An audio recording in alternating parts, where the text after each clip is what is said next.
Welcome to the Great Debate.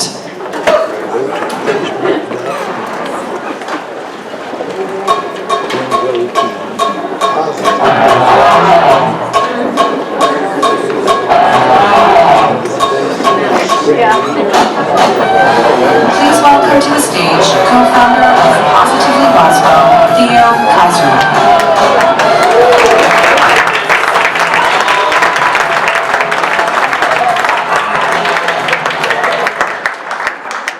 Hello and welcome. Thank you all for coming, and thank you for the hundreds of people that are watching online. Thanks to Scott Long. But as I said, I'm Theo Kaiserling. I'm the co-founder of Positively Roswell. We're one of tonight's hosts, along with Roswell Next, Roswell Community Masjid, Roswell Attorney Project, the Historic Roswell Business Association, and last but not least, Roswell Magazine. I would be remiss without mentioning the pioneer political forums in Roswell, and that's the Roswell Women's Club. And I see many of them here tonight. So thank you very much. Well deserved. Thank you very much for what you continue to give to this community. And although you aren't hosting a forum this election cycle, you have been just an added blessing to this community. And what a great community it is to live in. But when I think about Roswell and everything that it has to offer, I don't necessarily think about what happens Monday night at City Hall. You can find me with my children at their football practice with the volunteer coaches, teaching them lessons about accountability, sportsmanship, and team building. We've arrived at a moment in history where hysteria is promoted over reality, and conspiracies are preferred. Can you imagine what it would be like if the political arena were like that on the football field? How would we ref that game? How would we encourage qualified individuals to be in a football program? It just wouldn't work. So tonight, I would encourage all of you to focus on substance and not rhetoric. I would also encourage all of you to get out and vote. Early voting starts October 15th. And while tonight we're focused on a council race, we also have a municipal judge race, and I think that both of them are here tonight. Judge Brian Hansford and Mr. Phil Mansell, thank you for stepping up and being open service. So with that, I'll get to the introduction of our moderators. They are definitely taller than me, way more entertaining than I am, just as passionate about Roswell. One may be a little more passionate about parking. One may just have the biggest green heart I've ever seen in my life. Mr. Ryan Pernice and Mr. Ty Anderson.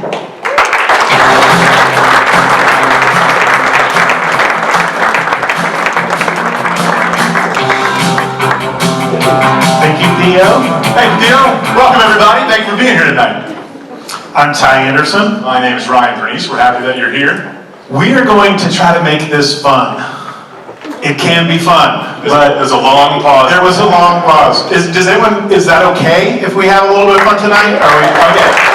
Ask it as a question. Because what says fun more than a civic city council debate session? Yeah. I think everyone here is my hero, because you guys are people that you guys all have things you could be doing, but you chose to be here tonight to get informed. And so when it's time to vote, you're not just going to be going, whose sign did I see the most of, or who did someone else come and vote? You guys are here to get informed, to be engaged citizens. So why don't you guys give yourselves a round of applause to start this evening.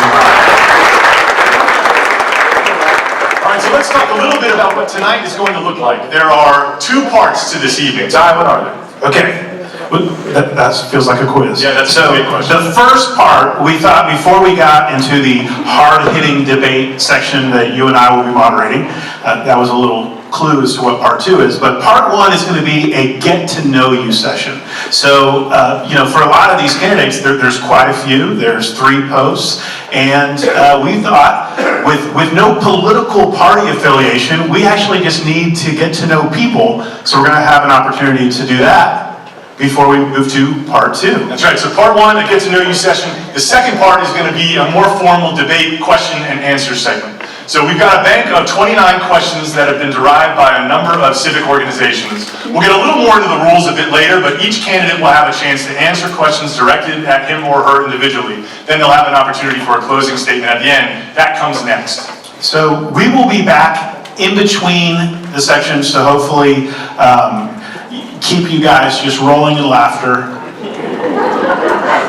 That's all you have. That's all you have. If I just tell you what, Job done. we want you guys to have fun. I know that for a lot of people this wouldn't be fun, but I know just a little side why I got involved in local politics is I think much like you. We've talked about this, much like Theo is.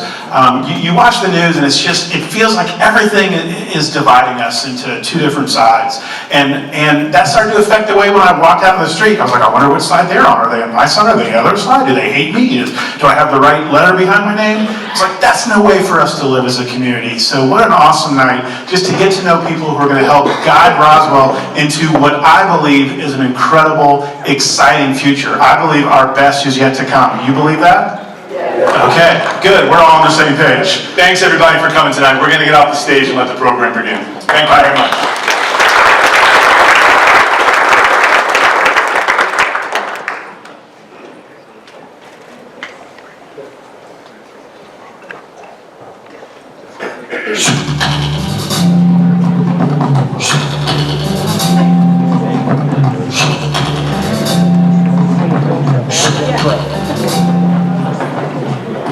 Please welcome our moderator for the first session, Bassam Fakhoury from Roswell Community Masjid, and give a warm welcome to our candidates, Donald Horton, Marcelo Zapata, Michael Palermo, Geoff Smith, Keith Goeke, Christine Hall, and Kay Howell.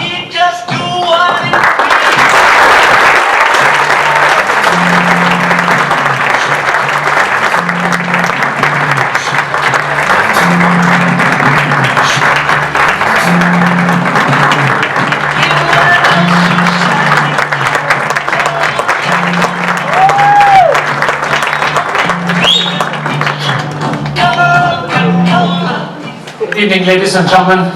My name is Fakhoury. It's my privilege to be representing the Roswell Community Masjid here tonight. You might remember me better as one of the losers from the 2015 campaign, but it's good to be on the stage again. My job over the next 20 minutes is to ask 5 questions to the candidates, and each of them will have 30 seconds to answer it. And then this is a sort of a way to get to know them a little bit better before we get into the issues in the next section. So I'm going to go by the overall alphabetical order. So we're going to start with Mr. Goeke. And Mr. Goeke, please tell us about a person or an event that has shaped you. Well, I think it would have to be when I got married. My wife had a 13-year-old and a 3-year-old, so I was instant dad. And of course tried to, be a dad and enforce some rules in the house, and had some conflict with the oldest. And so at the age of 16, she decided to move out of the house because she couldn't live by the rules. But she went through a tumultuous time, and included ending up in the hospital. And at one point she made a journey to meet her biological father, and when she came back, we had a tearful get-together, and she said, "You are my real dad." Thank you very much. Mrs. Hall, please.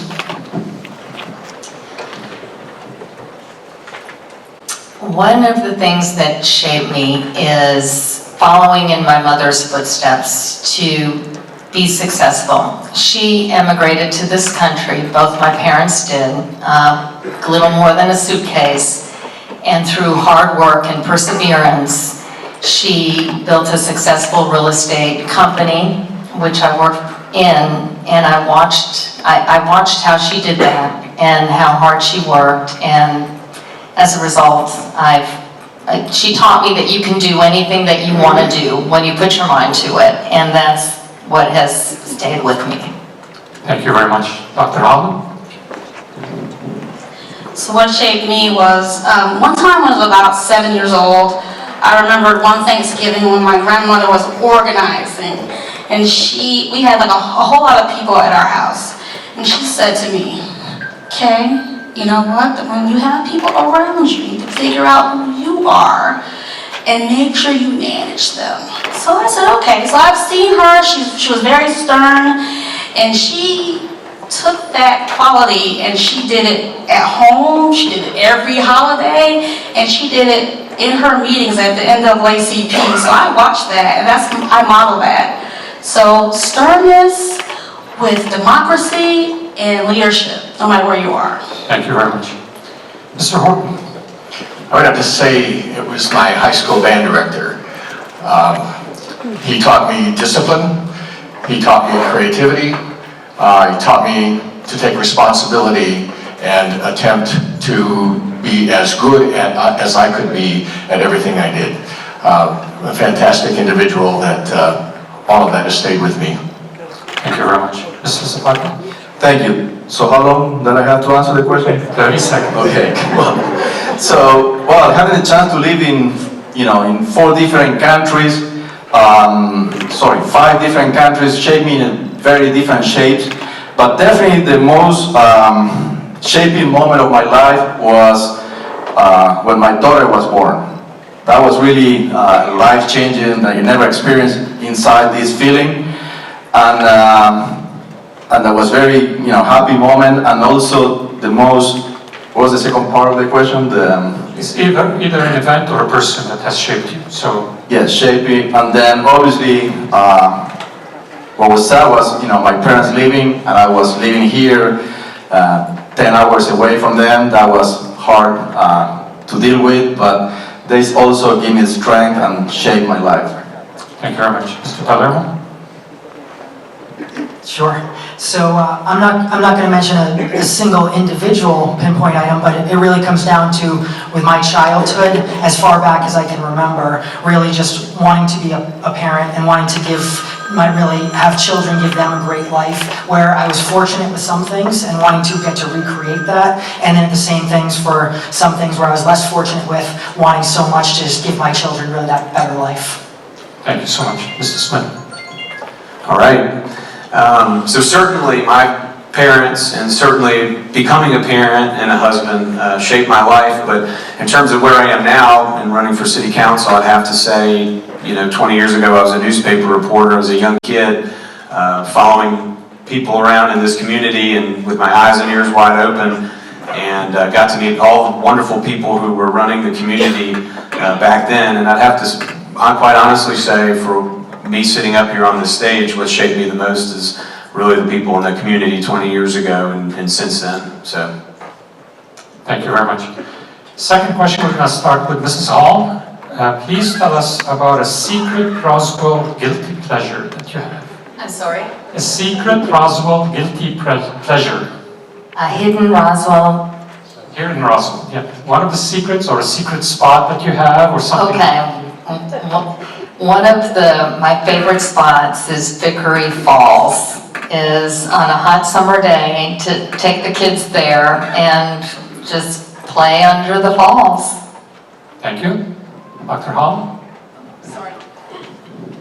My hidden spot with Jim is we have a lake around our neighborhood, so just relaxing by the lake.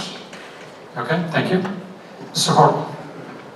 I guess it would have to be my backyard. It sits on a lake, and it's a nicely landscaped area, and I get out there and sit down, glass of wine, contemplate. It's a wonderful place to be. Mr. Zapata? No doubt, the soccer fields. It's not a secret. Everybody knows that I love soccer, but it's not a secret, but it's my favorite place. Perfect, thank you. Mr. Palermo? Thank you. For me, it's in my backyard. I have a wooded area where I get to camp with my 5-year-old daughter. And in a picture, it gets to look with the tent and the fire like we're in the middle of the woods. But in reality, I'm telling her to keep it down because my wife's inside trying to sleep and we're right next to where the house is. Mr. Smith? Aside from Mr. Taco, where I ate for lunch this morning today, which is, if you haven't been there, it shouldn't be a secret, it's great. But especially during this campaign season, I think my secret place is my house also. Sunday morning, waking up with the boys and making pancakes and making Brenda figure out what we put in them is a secret pleasure that I enjoy a lot. Perfect, thank you. Going to start the third question with Dr. Holland, please. We're just moving. Oh, I'm sorry. Sorry. Go ahead. Yeah, you didn't answer it. My apologies. Now, growing up and being born on the 3rd of July, we always camped every year that time. So for me, going out in my backyard, I've got my fire pit. I often go out there by myself and get a nice roaring fire, and I get to spend the evening in a quiet place. I see a theme here, outdoors and fires and backyards. All right, third question for Dr. Hans. Going to start up with, what is the best experience that you've had so far on the campaign trail? I think the best experience is, so I have a passion for solving problems. So when I knock on doors and someone tells me what they're concerned about in Roswell, I'm already solutioning, trying to figure out how to solve that problem. So I think knocking on doors and talking to people is the best part for me. Thank you. Mr. Horton? I would say the same thing. I've knocked on over 1,000 doors at this particular point, and just the reception I get from people, learning about what their concerns are, I think that's probably the best part of the campaign. Thank you. Mr. Zapata. Having the opportunity to talk to so many people that I don't have the time and chance to talk during, outside the campaign, and also my favorite part is not having much time to sleep. Thank you.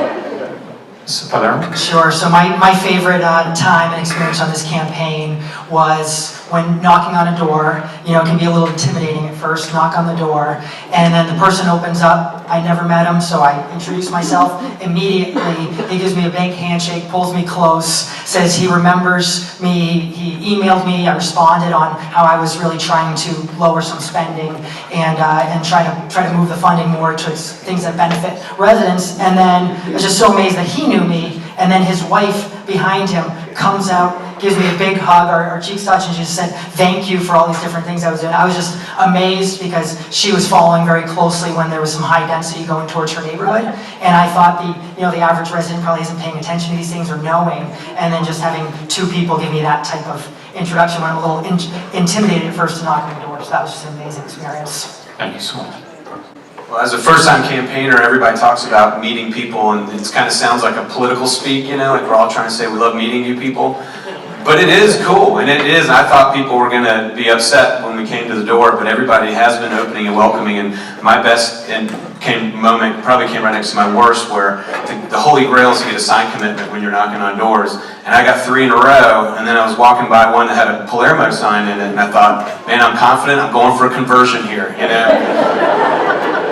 I think I must have gone to that same house you were just talking about. It lasted about 2 seconds and the door was slammed in my face. So I went high-low and stuck back to the script.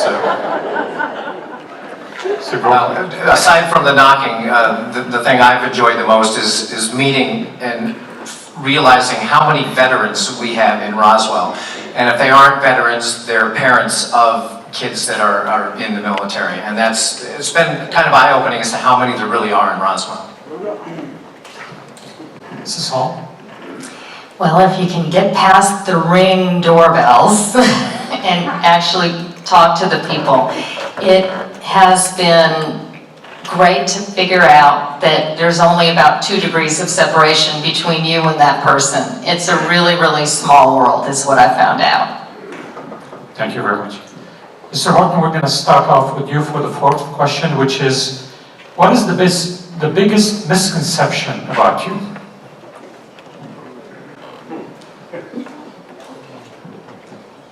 I would have to say that if there's anything, maybe a couple of the doors I've knocked on, people think that I didn't keep my promises when I was on council before. And the fact is, if we look at all of the things I campaigned on, I've kept all of those promises. That's getting 7 branches, Mimosa Hall, getting protections for our established neighborhoods. We've got all those things put in place, And I'm not sure where they get that perception, but I would say that's probably the one thing. Thank you. Mr. Zapata? So the biggest misconception is that I can't speak English. So as you will see tonight,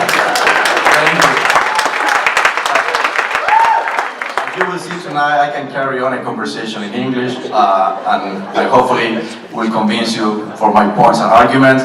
The other one is like, I don't like development. This is a huge misconception because people who really talk to me and listen to me, they know that my concern is about commercial and destination places and recreational places that we have a huge deficit in Roswell. Thank you.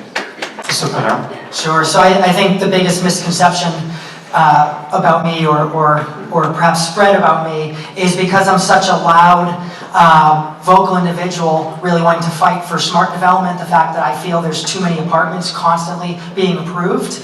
And so because of that, I feel people say that I'm anti-development, when in reality, I'm so pro-development, pro-smart development, which means actually bringing jobs here, bringing destinations, things that really benefit and value, and bring value to the people of Roswell. So that's what I see as that misconception. Thank you very much. Mr. Smith? So the biggest misconception about me is that I'm bought and paid for by the apartment industry. Somebody's been spreading that rumor around because I've been knocking on doors. People keep asking me about that. But I'm a residential mortgage banker, so even if I was a totally selfish person, I'm not sure why that would be true. But anyway, that's been the biggest misconception that I've found so far. Other than that, I think I'm doing okay. Mr. Goeke? I would have to say that, I'm a very private person. I can be very quiet, and oftentimes it doesn't appear that I'm accomplishing a whole lot, but behind the scenes, I get a lot done, and I'm very tenacious at what I do, and I don't advertise that I'm doing it. Mrs. Hall? When I told people that I was going to run, they said, "You're too nice." So what I realize is the people in Roswell, in my social world, don't really know my corporate accomplishments. So I'm actually I consider myself nice to people, but tough on issues.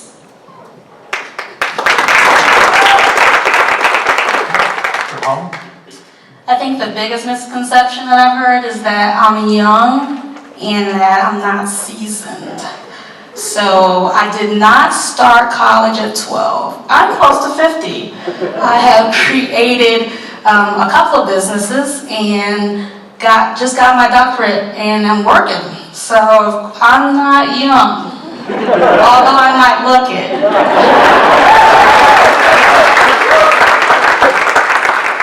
Thank you so much. The last question is, we're going to start with Mr. Palermo. Please tell us what kind of legacy do you want to leave?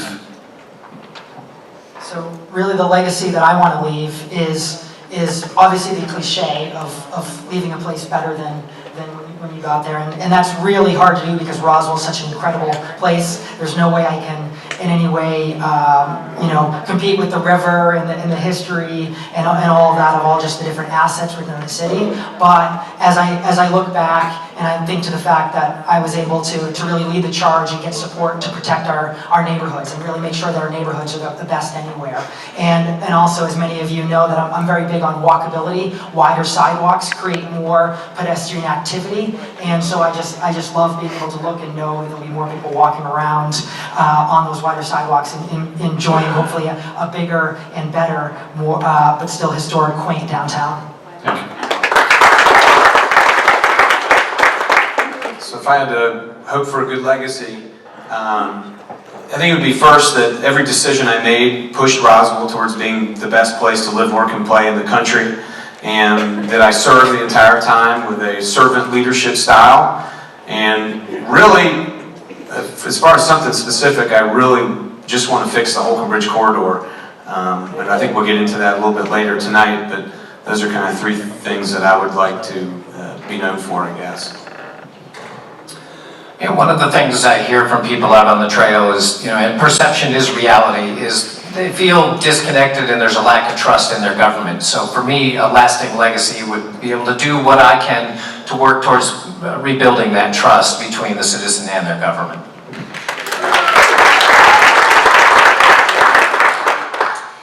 And I take that question a little differently. I would like people to come to my funeral and feel that I touched them, that I did something for them, that I helped them in some way. And I hope those are Roswellians and everybody else that I come in touch with. So I know some of you have heard me talk about democracy, and what I would like to do is make sure we have transparency. And that's not only me answering your emails, that's me coming out and talking to you where you are. That's what I want to institute.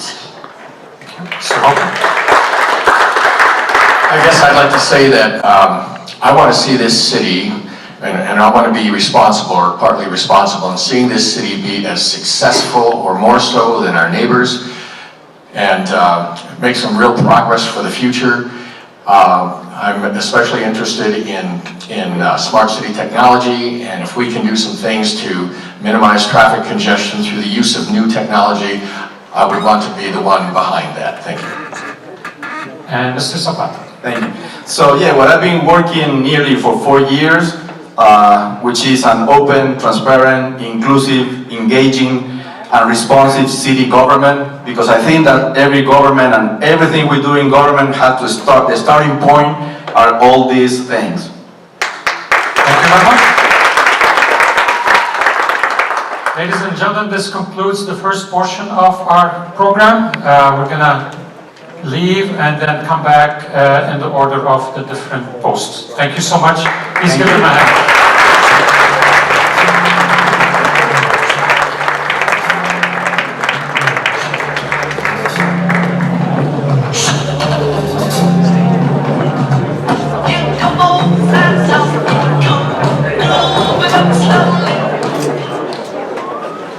Please welcome back to the stage Ryan Pernice and Ty Anderson.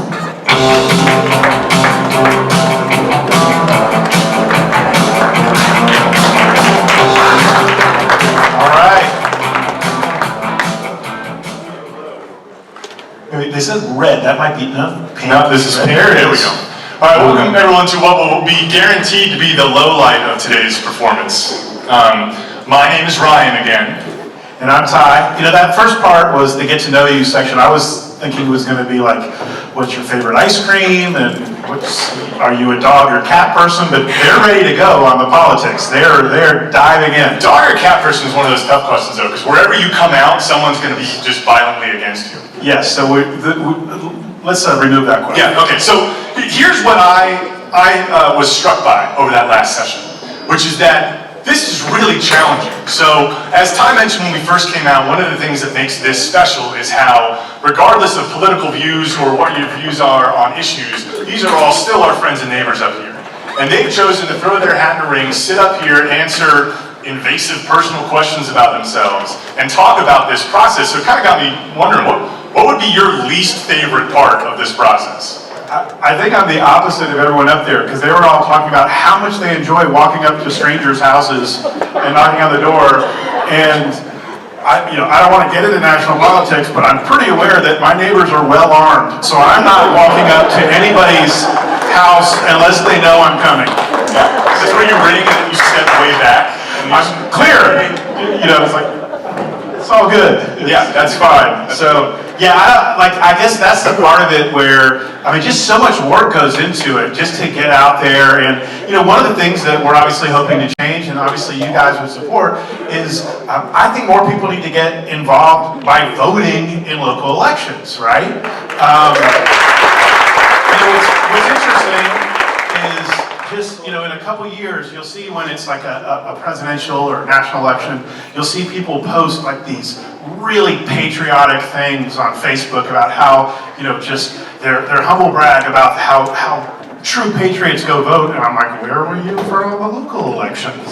Yeah, and actually to that point, so we want to get more people to be involved in the process, which leads us to our surprise intermission segment here, where we've got 3 podiums up. We're looking for 3 audience members. Who's ready to come up and answer some tough questions from the audience? You got it? You ready to go? He's just kidding. It's not real. Yeah, that's not. I'm not going to ask that. This would be the last debate ever. No, but it's not happening.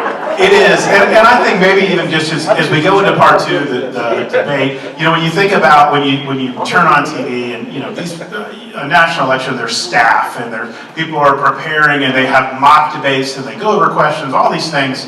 But you know, every one of these ladies and gentlemen, they're just up here, they're putting themselves out to this community, and they're taking a stance on things, they're having an opinion on issues, they're listening, trying to represent us. So just like I was giving you guys the props earlier, I think maybe, you know, could be one of those times. I'm sure we'll do it again, but maybe a round of applause for every one of our neighbors that's put himself out here today.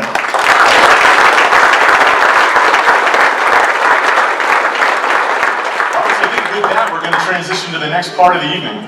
Yeah, so in just a second we're going to explain the rules, and as you'll see what's about to happen, you know, if you guys ever watched like you know, the Grammys or an award show, and there's always like the accounting firm that secretly holds the results, so you know everything's above board, and we forgot to do that. We don't have that. We have Easter eggs, though. We do have Easter eggs, but we thought, you know, we didn't want anyone to be able to question the integrity of this process. So we thought we would do something that would make it impossible for anyone to find fault in this process. So if we're ready, if we can have the voice of God to bring out, we're not ready. But the voice of God, it would have been so great if you had done that right then. It would have been, that's a little hint of what's to come. But so, back to you, Ryan. All right, well, with that, I think I am getting the signal that we're ready to go. So we're going to sign off again. You'll see us again in 2 seconds as we get the candidates out here for the question and answer segment of the debate. Thank you very much. Welcome to the stage, Donald Horton and Marcelo Zapata for Post 1.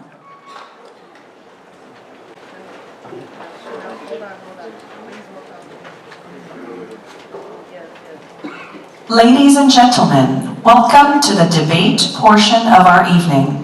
Our moderators, Ryan Pernice and Ty Anderson, will be assisted by Pastor Strickland and Reverend Slocum.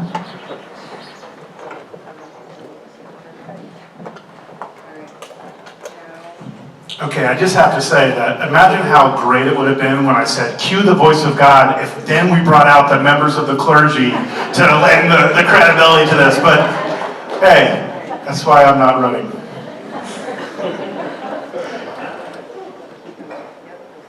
Please welcome to the stage Donald Horton and Marcelo Zapata for Post 1.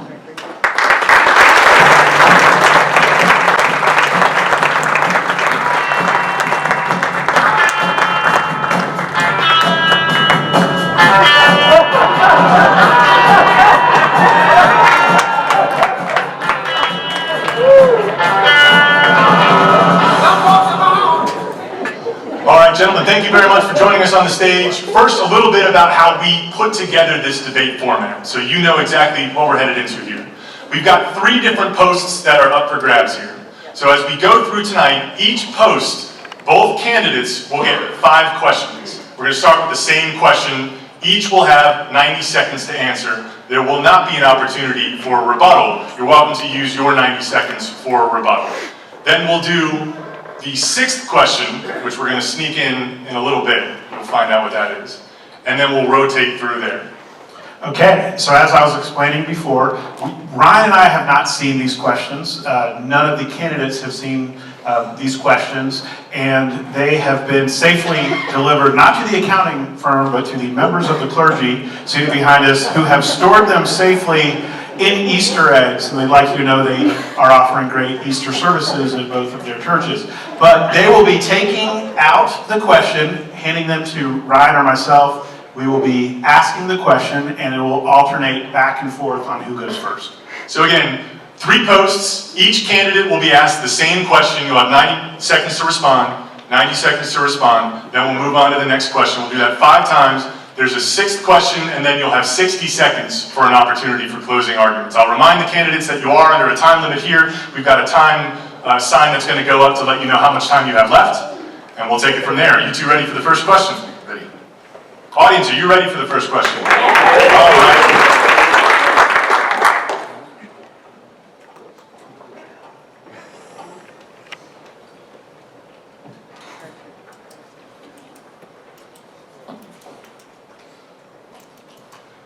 Okay, so the first question is on Roswell's historic assets.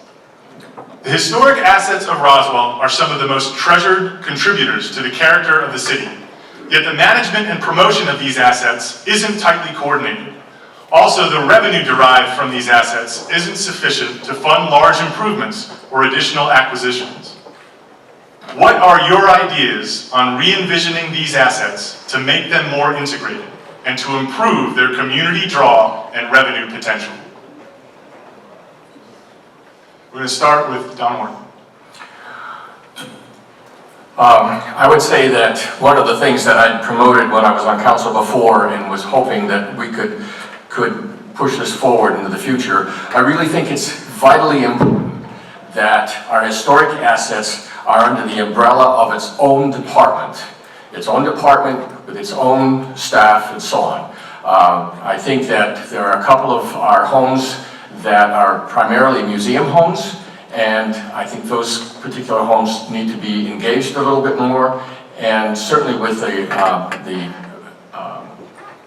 acquisition of the Mimosa Hall can be an event-oriented center and be a meeting place for everybody in Roswell, and it can generate a tremendous amount of money by being a meeting place for corporate events and small jazz concerts, string orchestra concerts, and that sort of thing.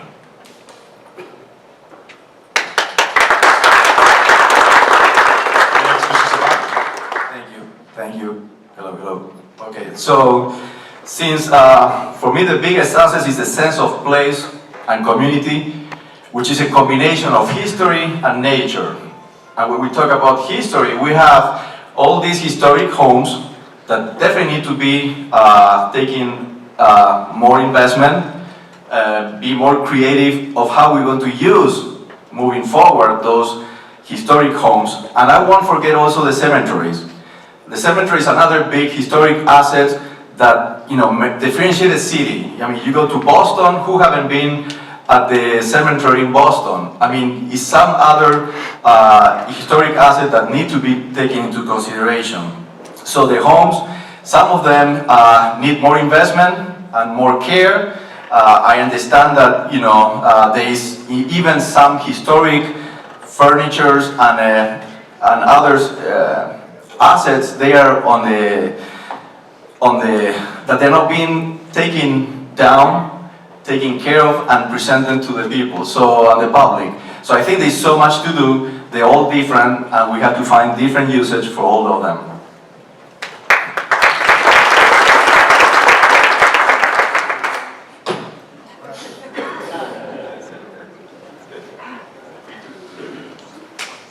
Sort of a make your own omelet kind of question situation.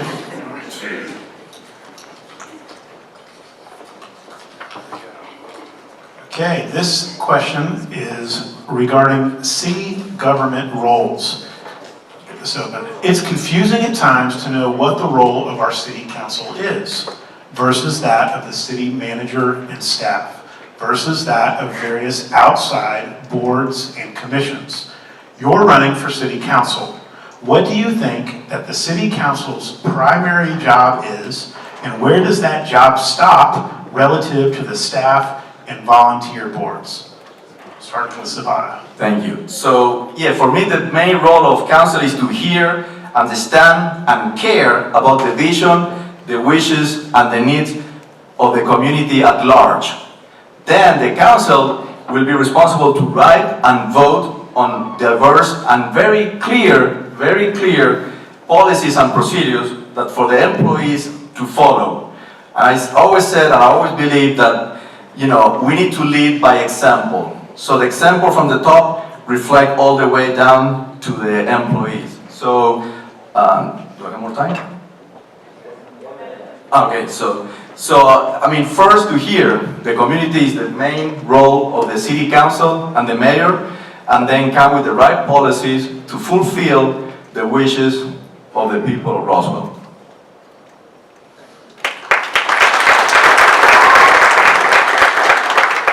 Primary role of the city council is to set policy and regulations and that sort of thing. That stops there. The city administrator is the individual responsible for implementing that policy. And then from there, the city administrator directs staff on their specific execution of whatever the policy is. So it starts with the council, the policy-making body, goes to the city administrator, who is the implementer or the chief operating officer for the city, and then goes to the staff. Okay, thank you. Question 3.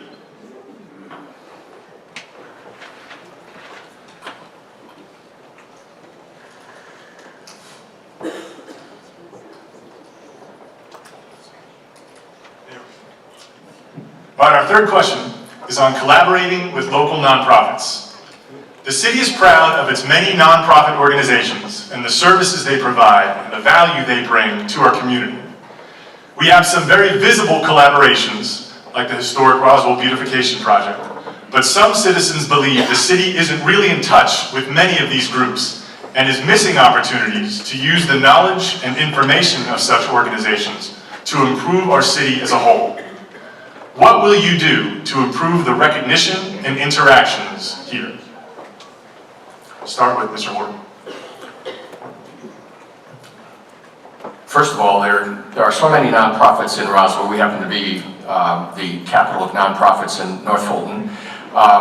There's a tremendous amount of competition for dollars for each of these nonprofits. And there are a couple of specific nonprofits that actually generate funds for other nonprofits. One of those is the Roswell Women's Club, and the other one is Roswell Rotary Club.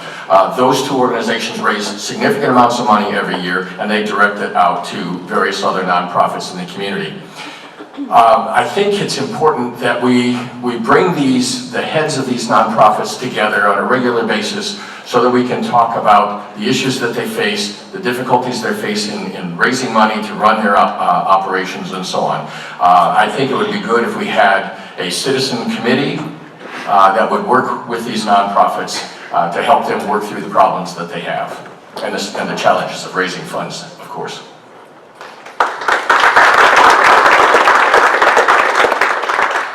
So regarding the interaction and recognition of the outside organizations in Roswell, we have many great organizations,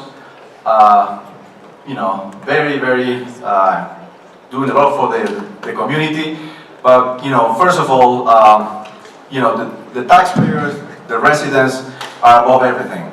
So every single organization, like every single elected official, like every single employee of the city of Roswell, have to be accountable, have to follow the vision and the needs and the wishes of the community.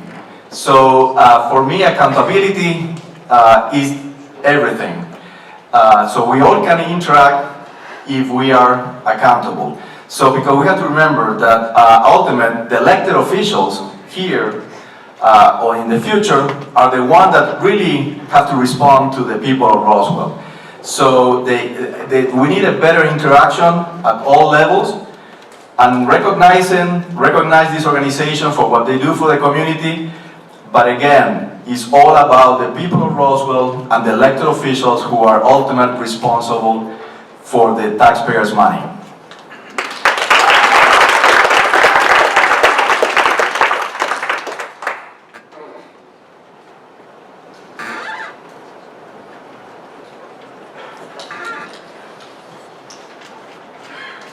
Okay, question number 4 is going to start first with Mr. Zapata.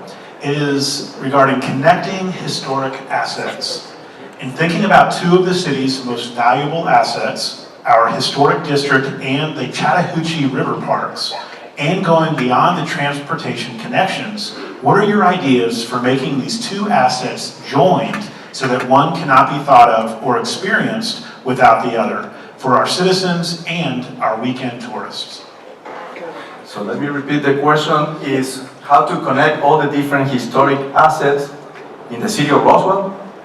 I think specifically what they're asking is, what are your ideas for making specifically the historic district and the river? What's your ideas for making a better connection between the historic district and the Chattahoochee River, and so they can be experienced better by everyone in Roswell? Okay, so we are talking probably the historic gateway. Is the main connection that is going to come from the Chattahoochee to the square, and then from the square you can go to Canton Street. There is a project going on to connect this. I don't know, if we have all the feedback and input from the community on that in terms of the mass and scale of this project. There's always time to review the design of this project, but this project definitely will help to connect the river with, in this case, Canton Street or City Hall. I think that is important, but also it's important respecting the character of the area. We've been seeing some out of character buildings coming out in this area, unfortunately, because what we need is a council who understands the character of the area that we're talking about, and what really is proper to build in this area to connect the river all the way up to the historic square, which we need to work a lot on the historic square also to bring more events, to bring better lighting, that we've been talking for 4 years on the lighting on the square, and still we don't get it right. So definitely it's work to do, definitely it's a lot of work to do to connect the river with Canton.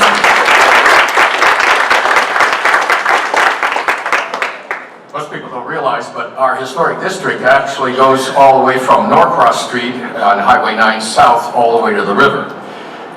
And connecting that, obviously the historic district master plan has a number of recommendations in it that will help protect our various historic assets, but our historic assets include 2 historic cemeteries, as well as the square, and then the 4 historic homes, and the machine shop, and a few other historic assets.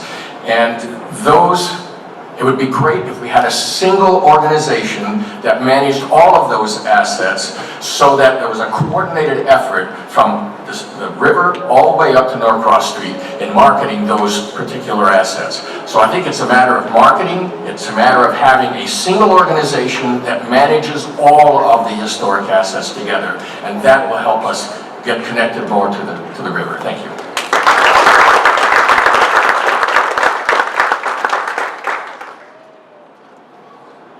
Okay, so this is our 5th question.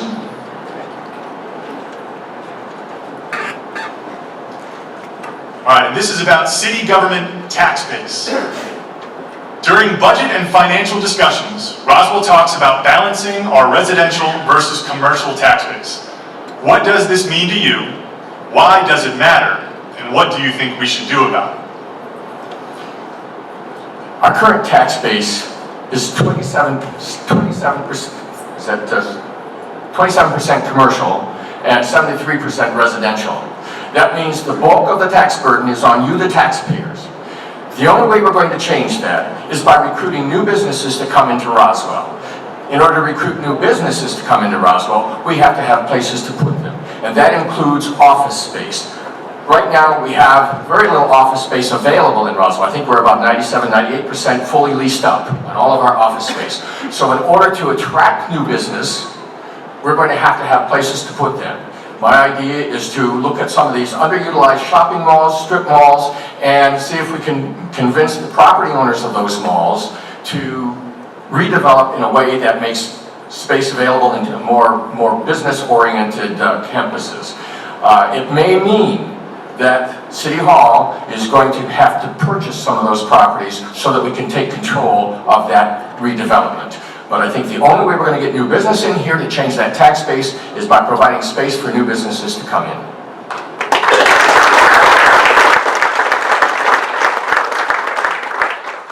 So, yeah, that is a great and very important question because, our unbalanced tax base being very, very heavy on residential and light in commercial, what it really does is put a lot of pressure in us homeowners.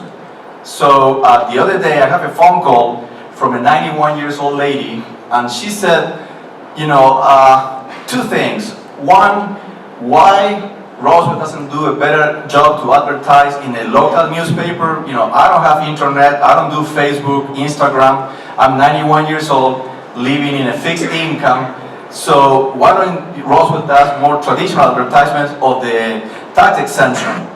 Was the first question. The second one was why Roswell doesn't offer better tax exemptions like Alpharetta does.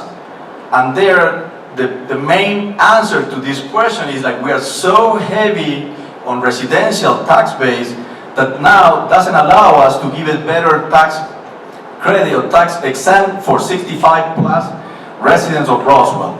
So everybody talk about, now, I've been talking for 4 years about getting more in economic development, get tough on economic development, go and search for these developers specializing in destinations places for commercial, office, unique retail, unique restaurant, and recreational places. So that is what is important here. And I've been talking. Thank you very much, Councilman Zapata. Sorry, I'm very passionate about it.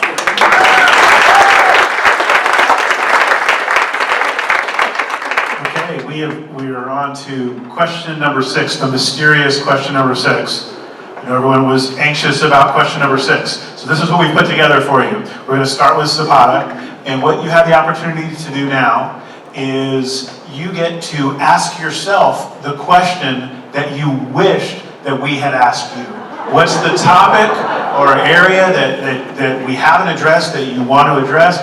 Phrase that as a question, and then answer yourself with the small studio audience we have here. So just to be clear, you're going to ask yourself your question, and then you're going to ask yourself a different question, Mr. Horton.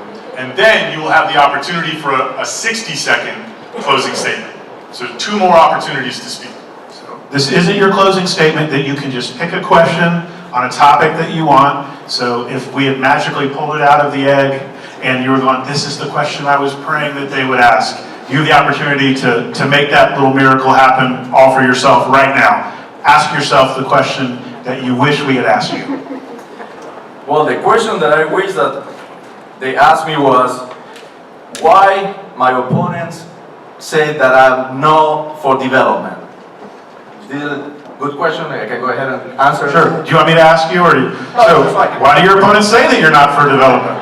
So, this is a question that I would like to ask. Why my opponents say that I'm not for development? And I want to make it very clear here that I am for development and continue with my previous questions, elaborating on my previous question, is that what we need, for the reason we just talked about, is that we need a commercial development.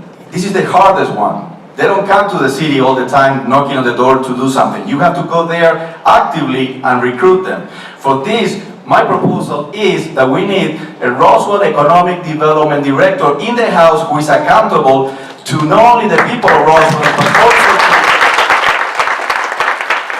also to all mayor and council.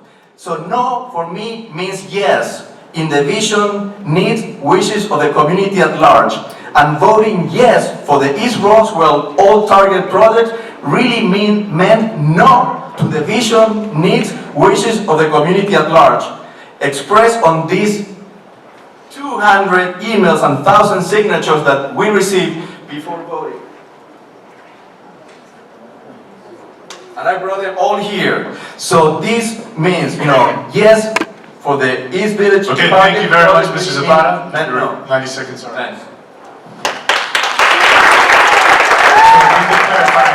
You don't have to answer that question. You now get to ask yourself whatever question you would like to answer. The question I would ask myself, and wish you to ask, what can you do about the traffic issues in Roswell? And I have a minor solution to the traffic issues. There are technologies out there called smart city technologies. And what these things can do, on one hand, they will put sensors about 500 feet to 1,000 feet from a traffic light. And those sensors are connected to the Internet of Things, and when it senses traffic flow, a heavier traffic flow in one direction than another, it'll change the light to match the traffic flow. And I'm sure many of you have been at an intersection at one point in time, early in the morning, late at night, where you've just come up to the light as it turned red. And you have to sit there for 2.5 minutes to wait for it to come. Even though there's nobody coming in either direction, you still have to sit there and wait for that light to change. If we had smart city technology, when you come up to that light and there's nobody coming within 1,000 feet of that light, it would change green for you to go through again. That's just one of the minor things it can do to help traffic flow more efficiently through Roswell. Especially in heavy traffic periods, it will look at the heavy traffic flow and change the lights to match the heavy traffic flow. It's not a panacea, but it's a step in the right direction.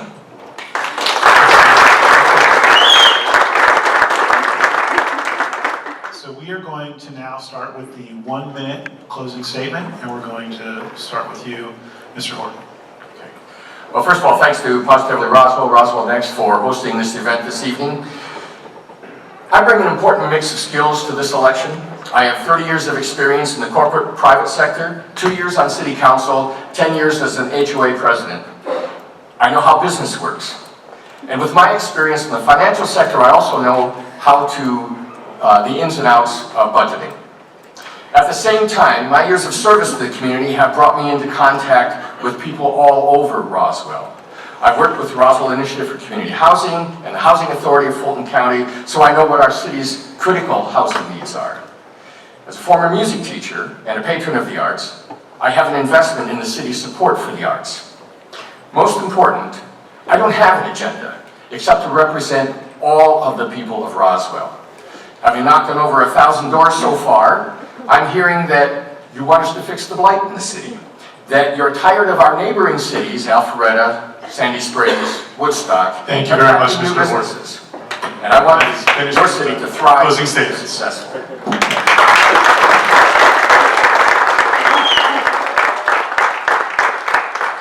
Okay, Councilman Zapata. Thank you. Thank you all of you for being here today, and thank you for the different entities who organized this forum. At the end of the day, we the people of Roswell need to vote for a candidate we can trust, moving forward the vision, needs, and wishes of the residents, and continuously vote for the best interest of the community at large, and not for the special interest. I will continue to keep my campaign promises. I will complete my 4-year term in December 31st. I stay constantly loyal to the community at large. I never turn my back to you voters and supporters. I stay consistently strong in front of a special interest, and I never became part of the system, the one you elect me to change and improve. I have a community-oriented voting record that I'm very proud of. Brighter days are ahead for all of us in Roswell with an open, transparent, inclusive, engaging, and responsive city government. I hope to earn your vote, and I look forward to continue representing you, bringing your unheard voices to City Hall. Let's continue what we started in 2015, working together, listening, and respecting each other. Thank you so much. Thank you to both of our candidates. Thank you very much, gentlemen. Again, let's have a round of applause for the candidates for our first round.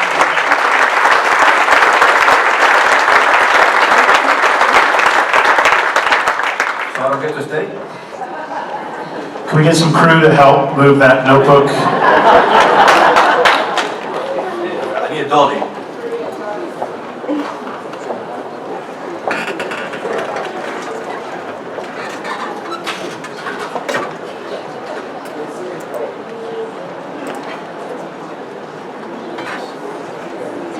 Please welcome to the stage Michael Palermo and Geoff Smith for Post 2.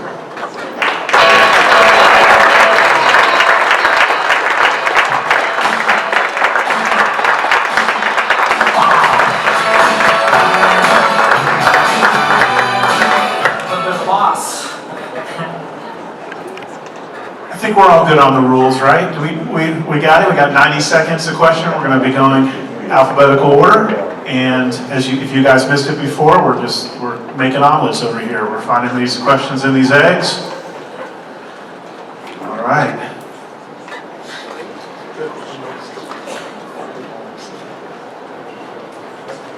Well folded. Okay, this first question is, on the topic of public safety and walkability.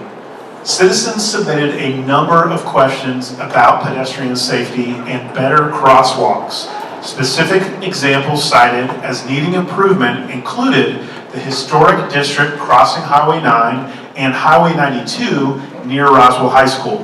How do we make Roswell safer to walk and bike around? And alphabetical order, we're going to start with you, Councilman Palermo. Great, thank you. First you play a little Bruce Springsteen, which I love. Now you ask a question that I absolutely love. So we've actually had some discussions about this recently. It's really important for me. As I mentioned earlier with wider sidewalks, pedestrian connectivity is crucial.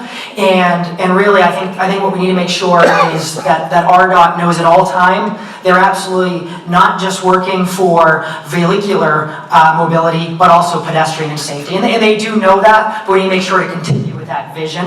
And a perfect example is you mentioned by 92.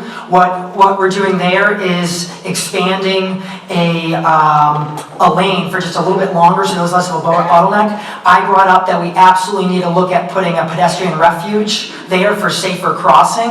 And same discussions have been going on in the historic district, as you mentioned, with getting really one of those beacons. Because right where you press the button gives you the chance to cross. Because today, so often you have to cross 4 lanes, and that's dangerous, that's intimidating. And instead, what we need to create is so many more opportunities all through the city where you cross 2 lanes, you have that safe pedestrian refuge area, and then 2 lanes. It's safer with a stroller, safer with a dog, safer with your loved ones. So that's something that I've absolutely been very adamant that we need, and hope you'll give me the opportunity to continue to fight for that pedestrian safety in our downtown, 92, all over, Riverside Road, Holcomb Bridge, all over. Thank you. Same question? So, one of the things I've noticed just walking around is we have a lot of gaps in our sidewalks. You know, we live right off of Woodstock Road and we walk and the sidewalk stops and we got to cross the street. And I know we have a gap improvement plan in place, but with the way we've been funding it, I think I heard or something like 20 or 30 years out, we'll finally get all the gaps filled in. So it is a high priority to increase connectivity to all the different nodes. There's certainly some dangerous spots, certainly, in my opinion, no more dangerous spot than on Highway 9 coming up from the river, where if you make one false step, that's the last time you're going to be a Roswell resident. But, so connectivity is very important. The Roswell Loop is something that I'm really passionate about, and I think is a really great idea that we have. We just don't have the money to fund it right now. And to be honest, that's one of our biggest issues in Roswell. We can talk about everybody's for connectivity, everybody's for more sidewalks, everybody's for putting wider sidewalks in, multi-use trails from one node to another. But if we don't have the funds to do that, that's really the main issue there, is finding the funds to do that. And if I'm elected, I've got some interesting ideas to create some new revenues so we can increase connectivity throughout Roswell. Thank you.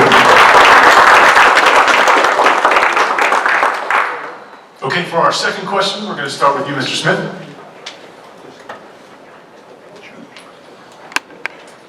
This is also about connected communities.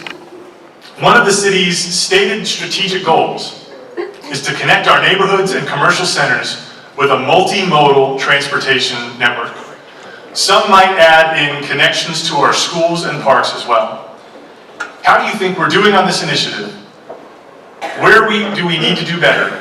And what do you think our top priorities should be? Well, it's going to be very similar to what we just talked about, but having more, we have a lot of nodes all throughout Roswell, and it's good to be able, it's much easier, it's much better to get out and walk safely and walk comfortably. It just makes for a better sense of place. It makes for a better sense of community. I think we're all for connectivity. We're all for more sidewalks. And again, the issue is funding. It's expensive. And if those of you that are not familiar with the Roswell Loop, I encourage you to go look at it. It can take you all the way around Roswell from one node to another.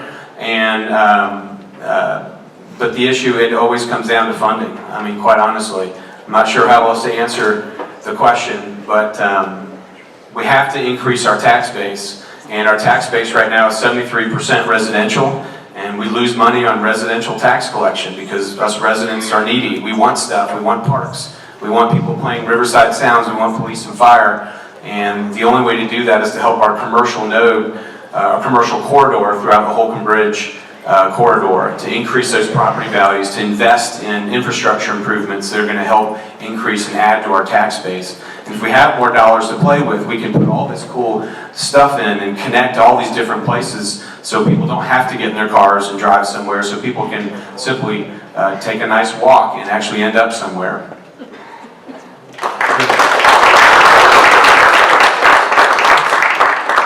So we do have this Roswell loop, which is fantastic, which really accomplishes the goal in the question. And this is something that, as mentioned, everybody knows that I'm really the big advocate for these multimodal paths. And so what I had proposed was that on our commercial corridors and on the Roswell loop, which connects all our parks and schools, as well as commercial areas, that there's already the vision of turning that into the 8-foot sidewalks, which is multimodal. So what I brought forward was, if developers are going to be developing there, instead of putting in 5-foot sidewalks for then taxpayers just to have the cost in the future to then tear up. Instead, if a developer is going to be doing something on that loop, there should be the 8-foot sidewalks. I was not able to get majority support connecting the parks and schools. I was able to get a compromise where now going forward, the commercial corridors all require 8-foot sidewalks instead of 5. This continues to be a passion of mine, and a point that I want to elaborate on as well. It was brought up, the fact that residents and the resident tax base uses a lot of services. The commercial tax base does not use as much. That's the issue with the fact that the majority of this council that my opponent supports is consistently just approving more residential. And instead of just rezoning to more high-density residential, we should be doing what Alpharetta says. Thank you very much. Is build commercial. Good question.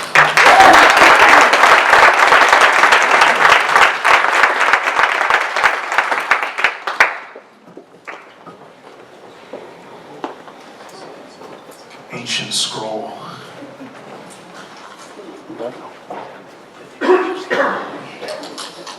Okay, this question is regarding investment priorities. As we look ahead, what are your top 1 or 2 city infrastructure investment priorities? Examples: acquiring historic assets or investing in better crosswalks. And what ideas do you have to generate the funds to pay for them? Excellent.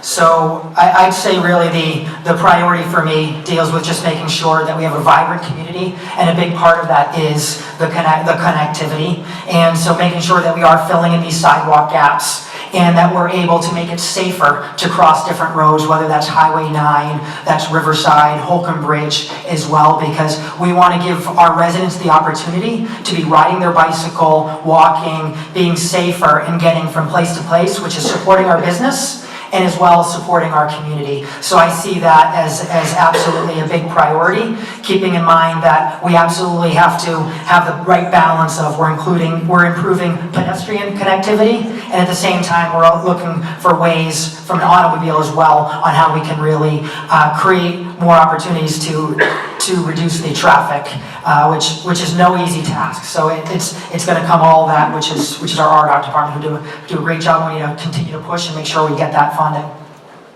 Thank you.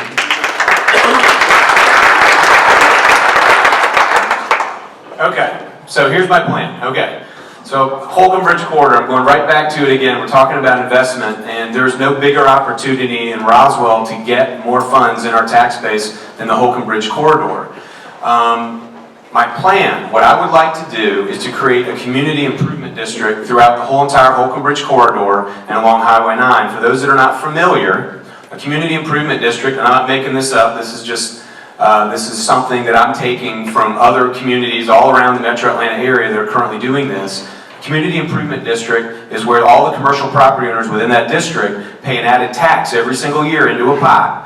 And at the end of the year, a board made up of those commercial property owners decide how that money is spent on infrastructure improvements throughout the corridor. If you drive up 400 and you get off on Alpharetta exit, and you wonder why they're so nice and well maintained and landscaped, it's because their North Fulton Community Improvement District pays for that. If you look at that nice Encore Parkway Bridge, it's like the nicest bridge that not a ton of people are using. It's because that CID paid to tee that project up. And I believe we can do that in the Holcomb Bridge corridor. We can use those funds to improve the infrastructure there, to improve the landscaping, to maybe work with Georgia Power and bury the cables, to improve the signage maybe. We don't have to be maybe the green and white signs. Maybe we can, they can be Roswell branded signs, but start using those funds to give some personality and some color to the Holcomb Bridge corridor, which will improve property values and drive revenue.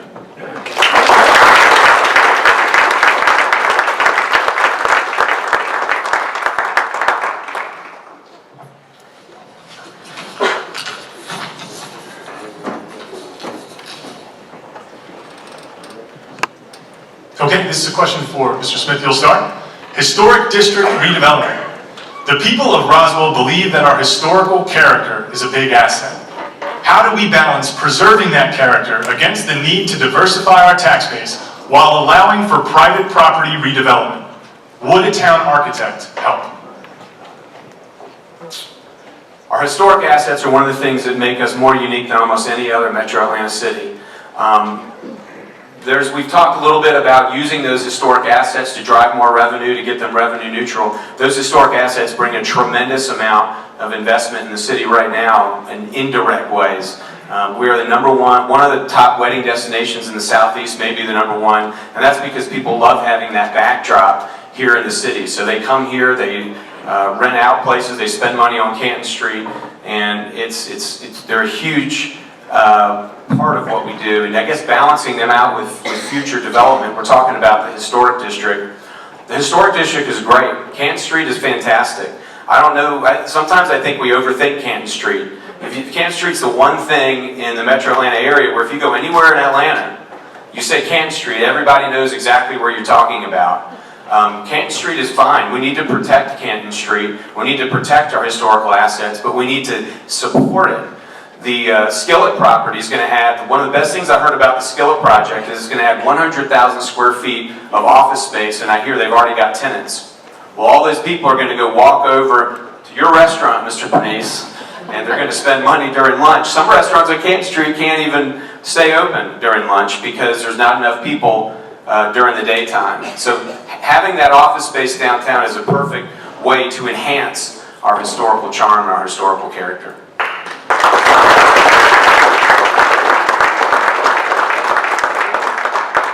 Excellent. So, our historic district is such an asset. It's one of the things that drew my wife and I to Roswell, and it's something that absolutely has to be protected. There are absolutely opportunities and needs for redevelopment as we look at our actual Highway 9, certain parts of the historic district. But what I strongly believe in is, especially when you look at Canton Street, we need to keep what makes it quaint and makes it special that way.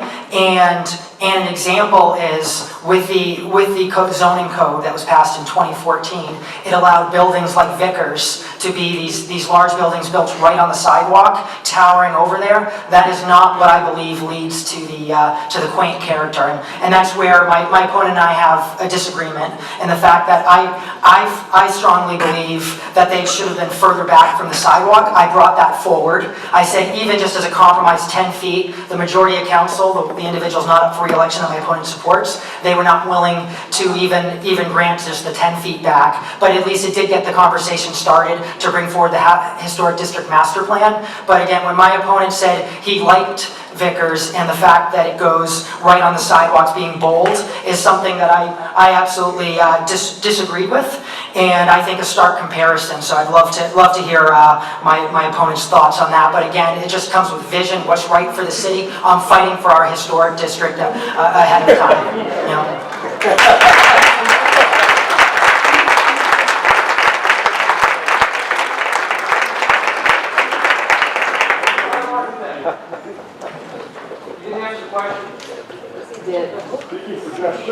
Each candidate has the same 90 seconds, so they're going to endorse whichever policies they believe in. We're going to move on to the fifth question. The fifth question, I don't think it's about sidewalks. Multimodal transportation. Just in the last couple of years, the council has discussed and/or taken action on walking trails, bike lanes, golf carts, scooters, pedestrian crosswalks, etc. I was wrong. How can you envision getting around in Roswell, changing, and what ideas do you have to help us address those changes? Starting first with Palermo.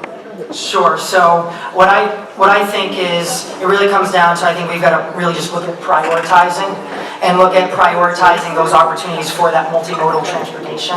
Where are there the existing opportunities? And for example, we have hardscrabble, where now there's a long stretch of the 8-foot sidewalks, which create that opportunity for multimodal. And at the same time, I think we look for more opportunities. Anywhere where there's a neighborhood, there's streets that are 25 miles per hour, then those are opportunities that have the multimodal already. And so are there ways to create some smaller 8-foot sidewalks that kind of connect those different neighborhoods to our commercial areas? So that's what I think the important thing is. We look at a map of our city, we look at where those opportunities are, and we prioritize, and that's how we work on making it really safe and usable for everyone, and both individuals that want to use the multimodal and also making sure it's safe and convenient for those that don't want to participate with the multimodal.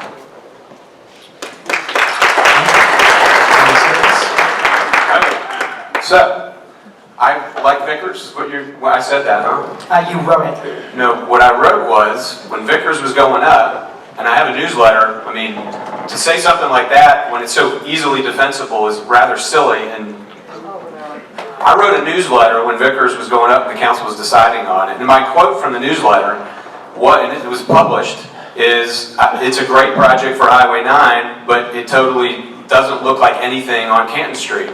So anyway, my opinions are widely known and widely read, and it's very easily defensible, but...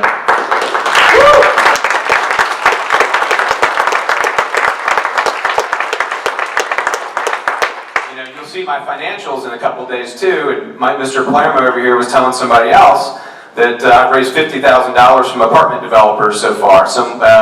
You know, you'll see my financials. I'm looking for that bank account still. I can't seem to find it because I could use 50 grand right now. So a lot of this is about who you can trust, and somebody who's going to say stuff like that so easily, to me, is not somebody that's going to represent you well in the council. But to get back from that, as far as our market...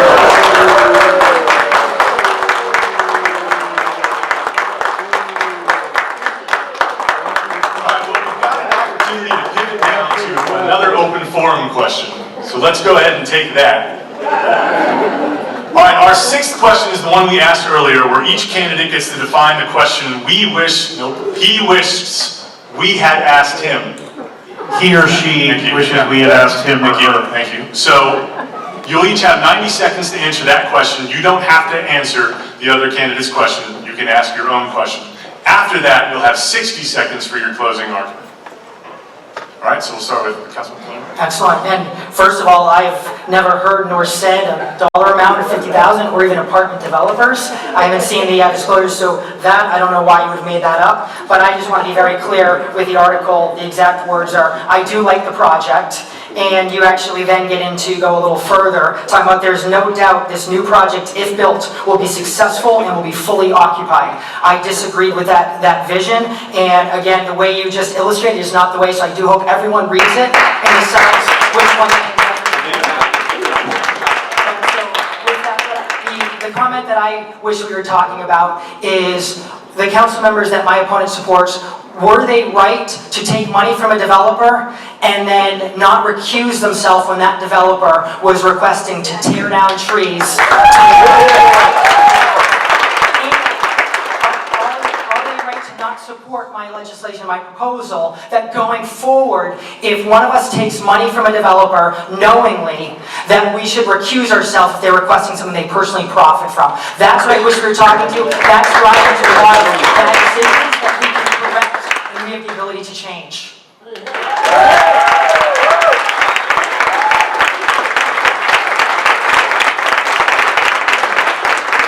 Mr. Smith? You pick the question. I wish I was asked, you know, to me, one of our biggest issues in Roswell is, especially along the Horton Bridge corridor, I keep coming back to it, but saying, we keep looking at codes, we keep putting little tripwires everywhere. My opponent keeps putting little tripwires everywhere in the code to try and trip up developers. The big thing is we have to create a vision. We have to create a vision for that corridor, and we have to decide what that vision is, and we have to brand it, and we have to market it. If we don't have a vision, then developers are going to come in there, luck upon a piece of property, and they're going to give us their vision of what they want. And that's what's been really going on.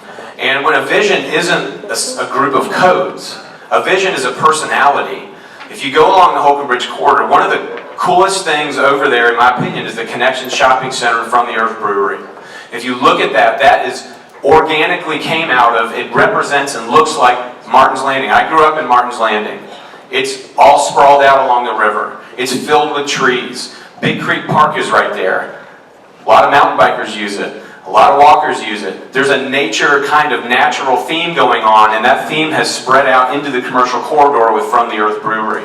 We need to get our theme out into the commercial corridors before other people come outside and they keep giving it to us. And that's what we need to be focused on. Bigger picture vision for the city, not needling down in the weeds with little codes thinking we're going to stop people that we're not. Thank you very much, Mr. Smith.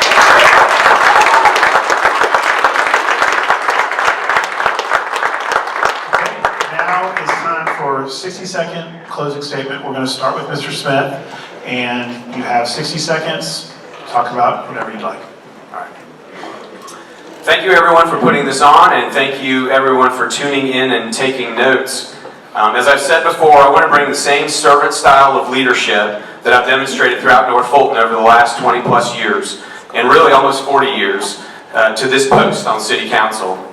Leadership to me is always about the team and the mission at hand.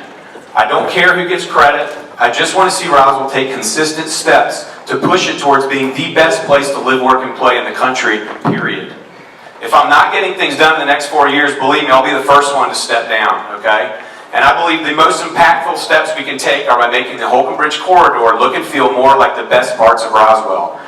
People are concerned about the commercial district spreading out into the neighborhoods. Well, I'm for spreading the charm of our neighborhoods out into the commercial corridors. It will increase our tax revenues, bring businesses to the area that will create lunchtime demand for more restaurants, and will ultimately give what is now a sterile corridor of strip centers a vibrant and familiar personality. If you want that, please vote for Geoff Smith, post 2. That's fine.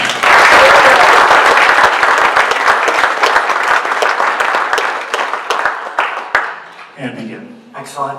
There are two very different views, which is why we are seeing the 3 council members not up for re-election, who my opponent supported, approving so many apartments in high density. At Thursday's forum, my opponent said he wants to protect our neighborhoods. He said he doesn't want high density in our neighborhoods. But the incumbent I defeated and he defended changed the code which allowed for high density in our neighborhoods. A main core of what I campaigned on 4 years ago was to protect our neighborhoods. And so he blasted me, writing I was an anti-growth candidate.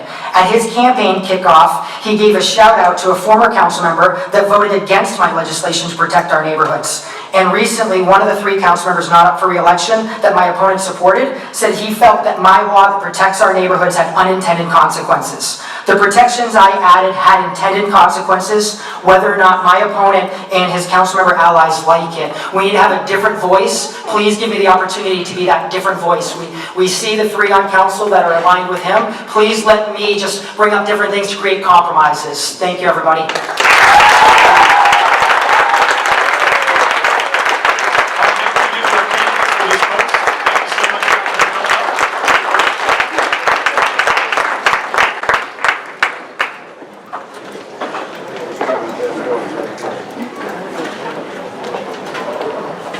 Okay, we've got our third post. Keith Goeke, Christine Hall, and Kay Howell for post 3. Please note, Lisa Holland is also a post 3 candidate who's not able to join us this evening.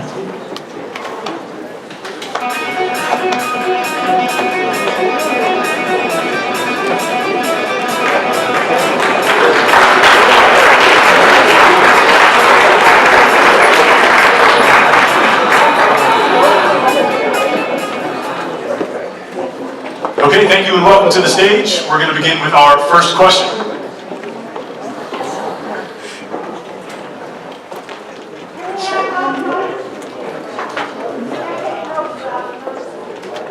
Can we have one of our clergy members say, "Let there be light"?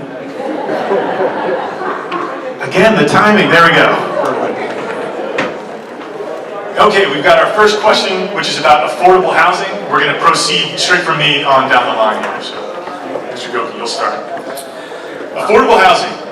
We all love living in Roswell, but because it's mostly built out, living here is getting more expensive. This is acutely felt by three populations: the working poor and younger citizens because of pricing and availability, and our older citizens via property taxes and rising city and county service costs. What are your thoughts and ideas on addressing affordable housing in Roswell? Well, the term affordable housing has many meanings depending on your audience, so let's talk about that. When I met the police chief in 2017, he stated, we first need to pay our first responders a competitive wage compared to our nearby cities of Sandy Springs, Milton, Johns Creek, and Alpharetta. And additionally, if needed, a stipend could be used to subsidize their pay to encourage living in Roswell and improve retention rates, similar to what the military provides.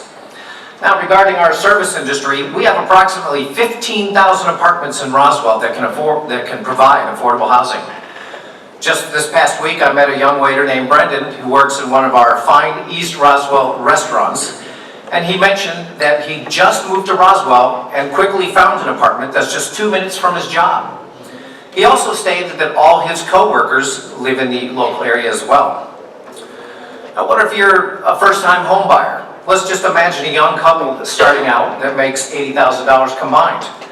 With a standard down payment, they can qualify for a $350,000 home. In the past year, in Roswell, 1,786 homes were sold. Of that number, 116 were priced under $200,000 and 645 under $350,000. With regard to low-income housing, Roswell is fortunate to have a housing authority that provides subsidized housing for our low-income Roswell residents. Thank you very much, Mr. Goeke. Mrs. Hall. Thank you. So, as Keith mentioned, there are several definitions, and we need to understand what we're talking about. Affordable housing falls into lower income housing, Section 8 housing, and there's also the topic of workforce housing. And I think Roswell Housing Authority does a good job working with the lower income affordable housing group. What we need to look at is the workforce housing and also the housing for our families, our starting families, and our seniors. And some of the things that we can do in that area are to add cottage court, which is a different type of use of housing in certain areas in our code. These are properties that roughly sit on, you can put 9 per acre, and they're more affordable. They can be more affordable for both seniors and first-time home buyers. Oh, I see the sign. Okay.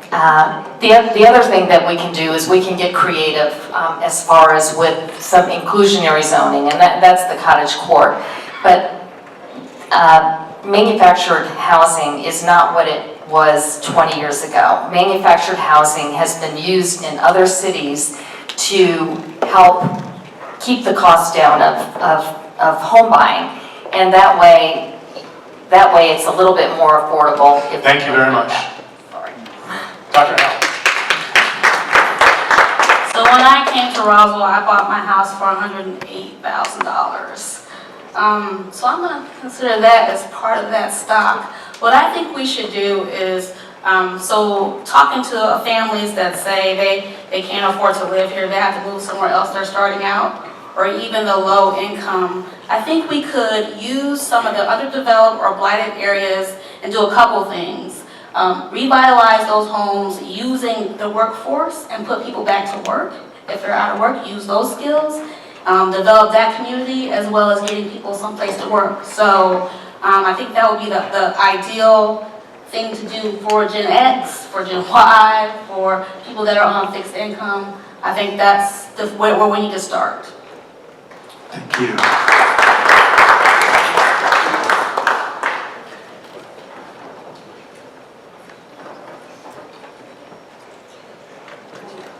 Okay, For this question, question number 2, we're going to start with Mrs. Hall.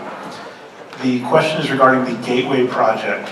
Several citizens suggested questions about the historic Gateway Project, where the city is working with Sandy Springs and GDOT to make a number of big changes up Highway 9 from the river to the square.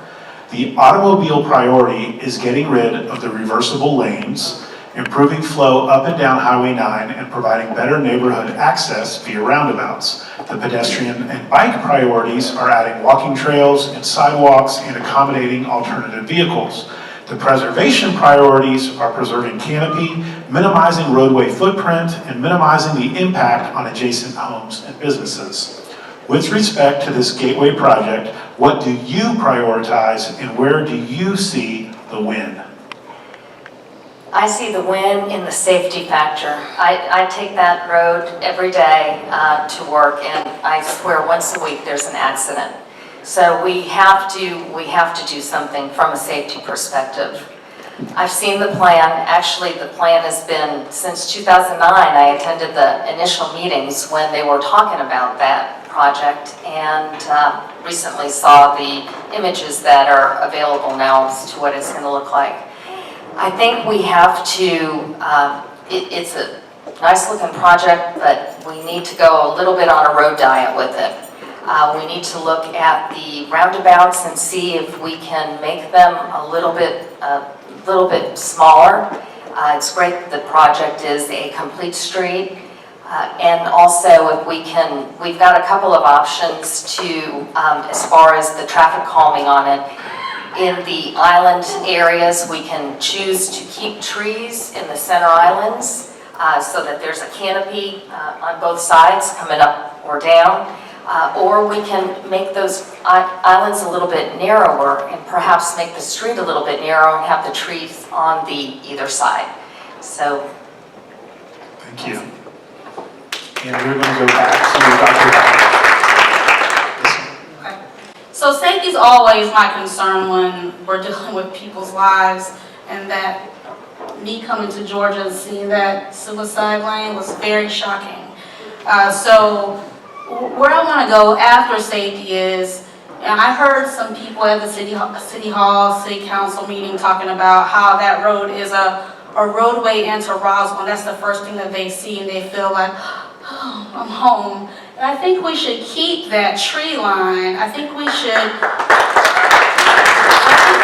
do some kind of, go back to the design that we had before, or at least look at it and see how close we can get. Since we had the people having input on that one, it looks like that last design changed a lot. So if we could go back just a little bit, which is kind of what we do sometimes here, we get a design down the road, maybe 70%, and then we bring in the community then, and then it's a little too late to step back. So I think we should make sure that we're keeping the community involved, keep the trees, making sure we keep that as a highway into Roswell, and be sure to put safety as the first condition.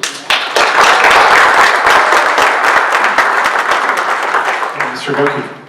Well, one of the issues that this Gateway project has brought to the forefront is the need for the Roswell Department of Transportation to have a Citizen Transportation Commission to help voice the needs and concerns of the local community on city transportation projects. Currently, they are more focused on moving Cobb County and other neighboring commuters through Roswell at the expense of our quality of life, our business and economic development. The historic Gateway is a perfect example. Improvements are needed, and we all agree the reversible lane needs to be removed. However, the current proposed footprint is oversized, hasn't taken the local residents and businesses' concerns into consideration, and is not context sensitive to reduce the impact to our tree canopy.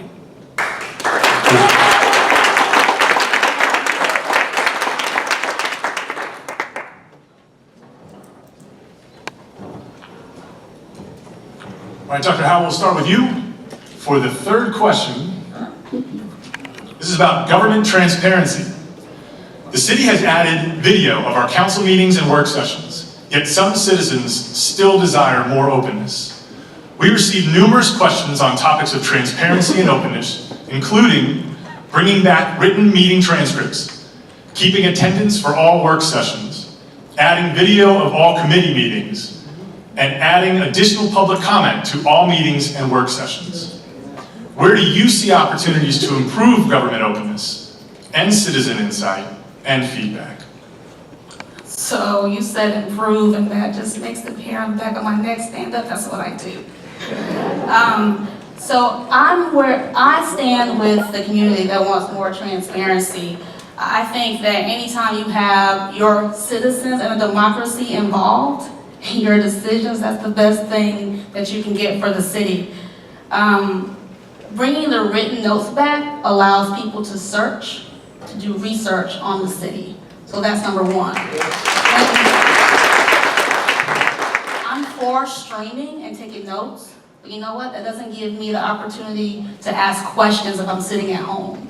So what I want to do, in addition to that, is add town halls so people can have input and let people know on the council, hey, this is what I'm thinking, rather than, oh, I see what you're doing. So those are the things that I would like to do as far as transparency. That is one of my key issues.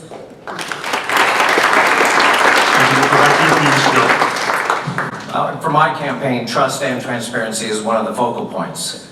For city governments to have a positive and successful relationship with its citizens, trust and transparency are crucial building blocks.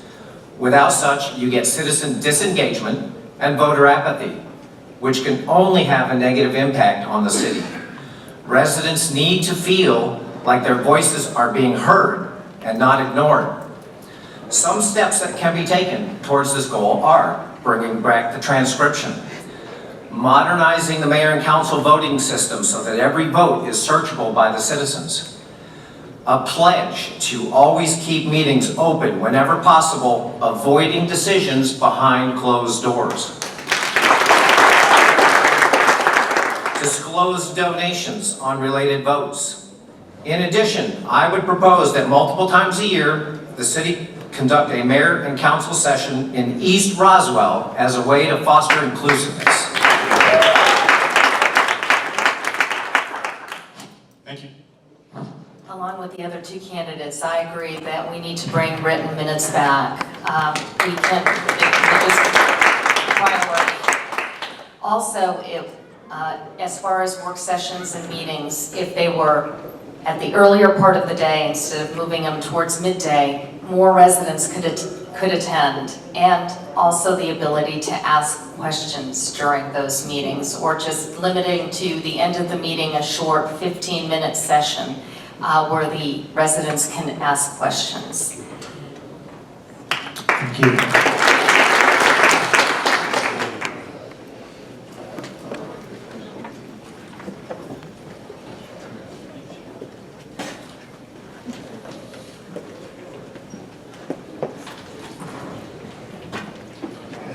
We've gone around the horn, right? So we're back to Mr. Goeke for transportation planning. Traffic is always a topic on voters' minds. Several citizens ask questions about getting more community involvement and having more continuing community input into big, multi-year transportation projects. What ideas do you have to address their concerns, and would a citizen transportation committee help here?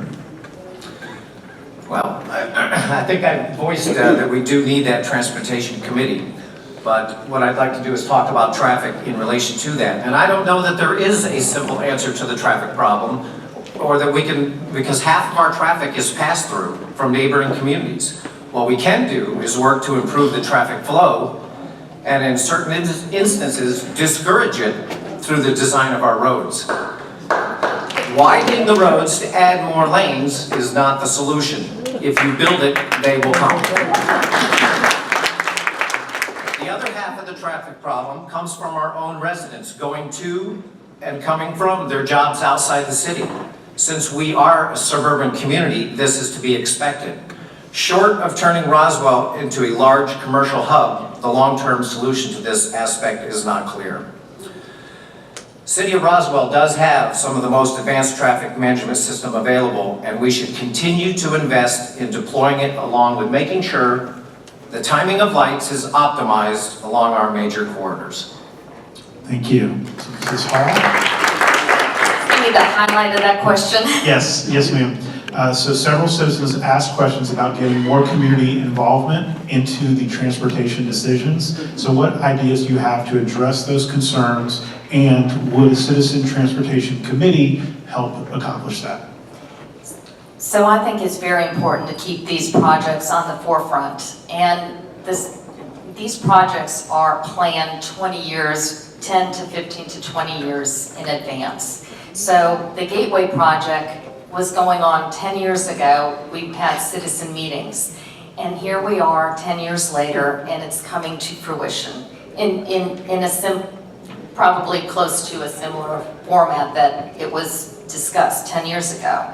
And some people are surprised, and I think the city needs to do, or we need to do a better job of keeping these projects on the forefront. Somewhere keeping them on a calendar, maybe once a year reviewing those, so that people are not taken by surprise when these things happen.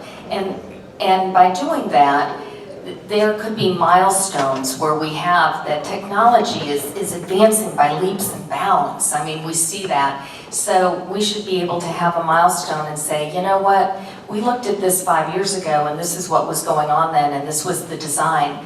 Perhaps we need to redo the design.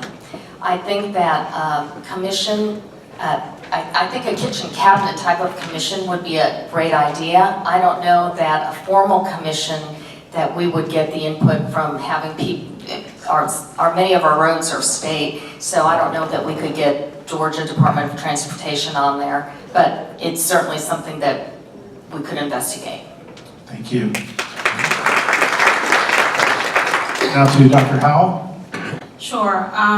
So I believe we should have the citizens giving their input on everything so we can make sure that we do better at operating the city, much like this transportation issue that we have and the traffic issue.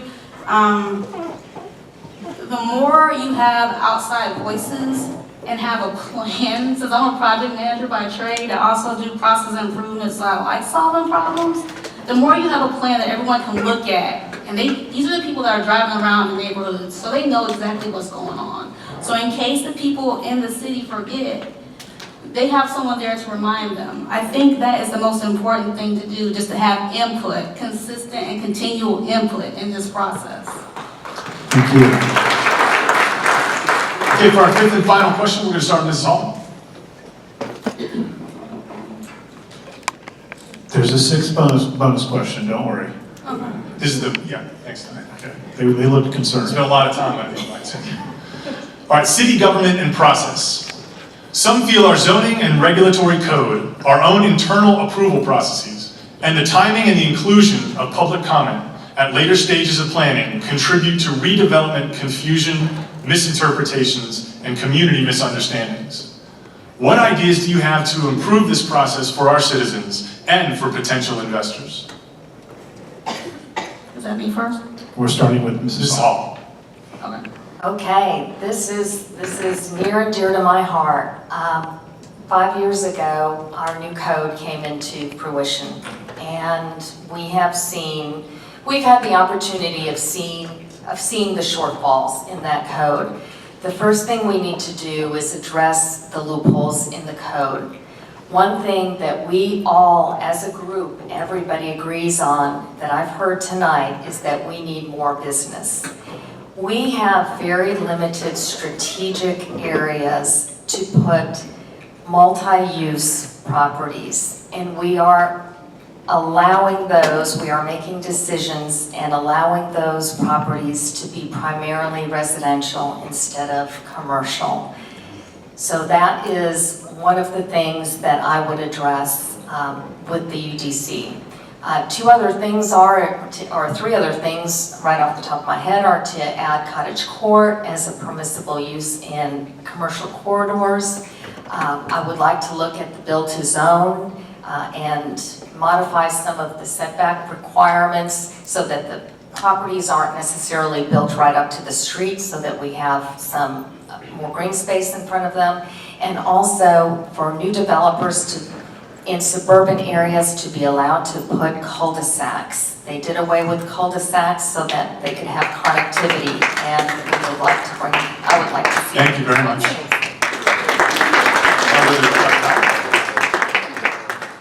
So I am for bringing in more tax base so that we could not only bring in a little bit more sales tax, because I saw that was the largest of our pie in our budget, but kind of balancing it out between residential and business at least. I'm for doing that in our blighted areas first, talking to the owners of those properties and incentivizing them to help us get that going. But the one thing I'm key on is that this code is a living code, but we should not change it every time a new developer comes in. So what we should do is make sure we understand what we want as a city and keep that as our basis, our standard, and then change based on what we think. And then explain that to everyone that wants to come do business with us. So we're easy to do business with, they understand where we stand. And I think if we're clear and we let people know how we're gonna do things and communicate, then we'll all be on the same page.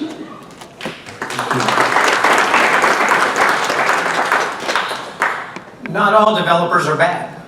Let's remember, Roswell, like most towns and neighborhoods, are built by developers with private funding. In fact, Roswell King, our town's founder, was the first Roswell developer when he built the Roswell Mill, the mill worker apartments, and company store.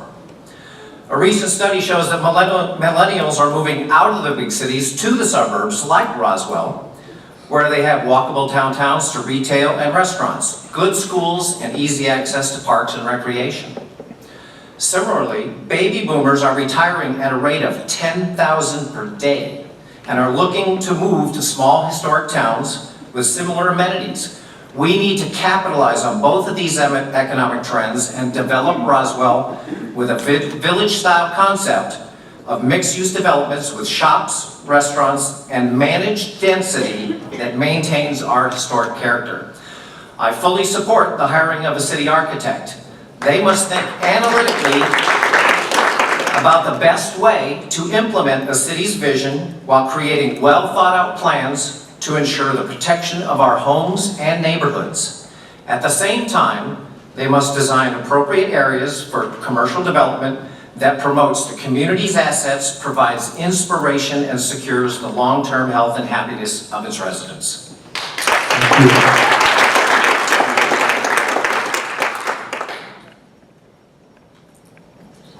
Mrs. Hall, is it you? I think we began, okay. Anyone else confused? I've got a lot of UDC talk. Okay, so we are on to question number 6, and if you missed it before, this is hopefully just a nice right over the plate, just softball pitch, because you get to pick the question and then answer it. So if there's a question that you wish you had asked, if we missed one of your priorities, you can sort of state what that question would be, and then take the remainder of that 90 seconds to answer that question, and we will be starting with you, Dr. Howell. Okay. All right, so the question I wanted you to ask was, Kay, why are you running for city council? I would like everyone to know that I'm running for city council because I love Roswell. Not only did I get my upbringing from a stern grandmother, I would like you to know that my mother was a civics teacher, and I have a background in understanding what democracy means. That means listening to the people. That means listening to you. That's what I want to bring to Roswell. Not only that, but I also want to bring my process improvement skills. You have in front of you a Six Sigma black belt that people pay a lot of money for. I'm offering that for this position. I mean, it's up to you. So that is why I'm running for Roswell City Council, because I want to bring what I've done for state and federal government to the city of Roswell. It's our home, we love it. Why not?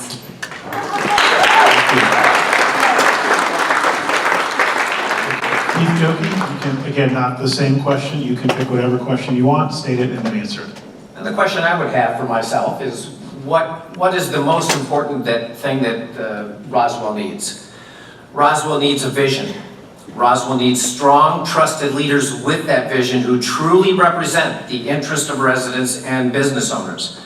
I have a deep commitment to abide by the principles set out in Georgia's Constitution, requiring government to be fair, impartial, and solely good for the good of the whole. Creating that vision is key to resolving many issues we see as areas to improve today. We need to be strategic in addressing blight, attracting quality, high-paying jobs, and be firm about appropriate densities for our neighborhoods. Successful cities have three things we have never had in Roswell: a vision, a roadmap to accomplish that vision, and a strategic economic development arm that goes after accomplishing that vision with a vengeance.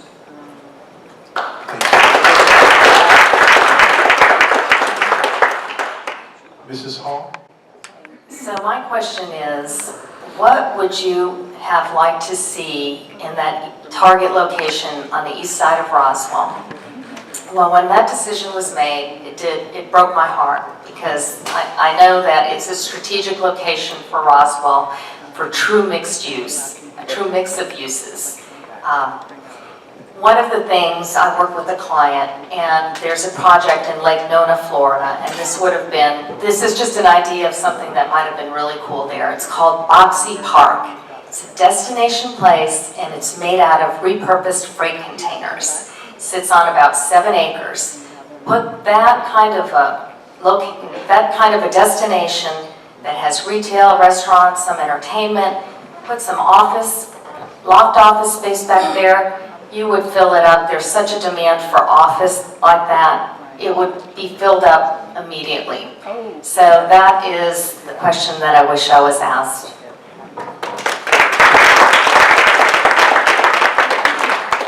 Okay, thank you very much. We've now got an opportunity for each candidate to offer a 60-second closing statement. Mr. Goeke, we'll start with you. Knowledge and wisdom are not gained by talking, but by carefully listening. I promise to listen closely to all sides of an issue and make decisions that are best for the residents and all of Roswell, not just special interests. As your city council member, it is my commitment to bring trust, transparency, leadership, and thoughtful change to the discourse. I will actively advocate for residents and business owners to become involved and participate in the democratic process so that all voices that wish to be heard are heard. Running for office and serving is a commitment, and with my family's understanding and as a small business owner, I'm fortunate to have the time to devote and serve the city. And I humbly ask for your support and your vote. Thank you.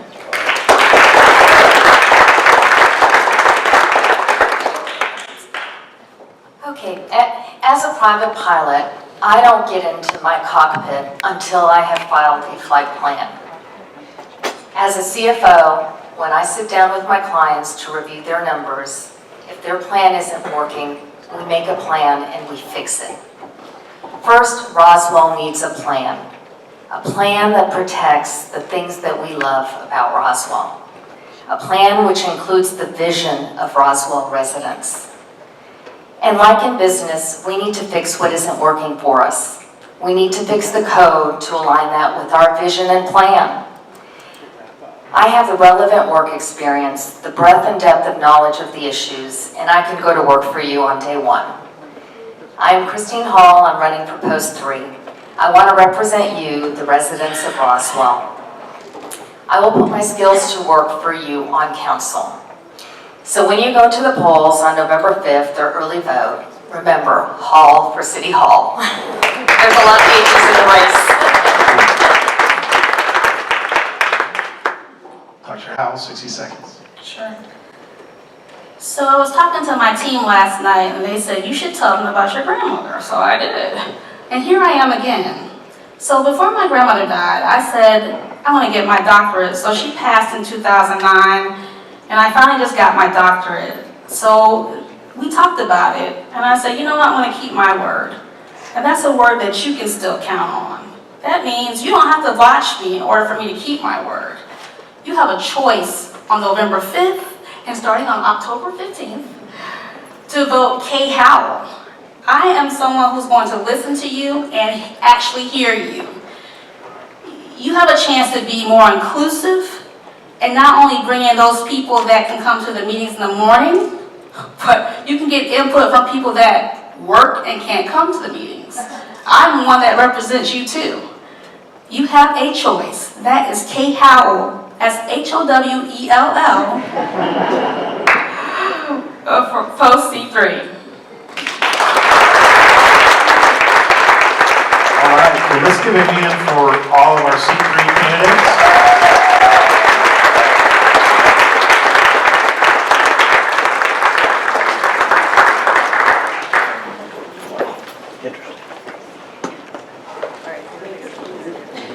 Please welcome to the stage President of Roswell Next, Adam Roth.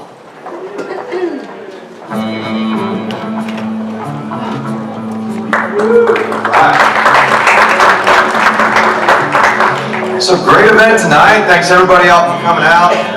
We've got a lot of people to thank putting this together. It is not an easy process. One person we cannot do this event without. She's been an integral part of it every time we put it together. Natasha Carey up in the sound booth. MVP, thank you so much for everything you do. Thank you to the Historic Roswell Business Association. Thank you to Roswell Next, all my team, y'all the rock stars. Thanks for being here. Thanks to Positively Roswell, Roswell Community Masjid, Roswell Magazine, Roswell Attorney Project, our moderators, Theo, of course, she's the co-founder. She had her part, she's good. Bassam, we can't do it without you. You're a great part of it. You bring your own perspective to it, and we appreciate it. Brian Pernice, Ty Anderson, they are the best moderators in the business. Every event we do with them is a blast. They bring their character to it. Pastor Strickland, Reverend Slocum, thank you so much for being a part of us. We greatly appreciate everything. Remember, early voting starts October 15th. Don't let this be a waste. Tell your neighbors, tell your friends, share it on social media, send it out in tweets, whatever you do. Get your neighbors to vote. We need the votes. With the council, the post 3, there may be a runoff. If there is, we'll come back and do this again, but get everybody out to vote, so we're not going to be pushing for that.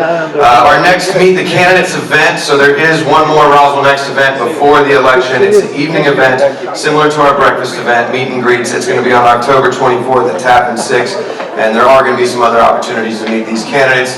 But thanks everybody. We want to thank our candidates out, bring them all back out to the stage, give them a big round of applause.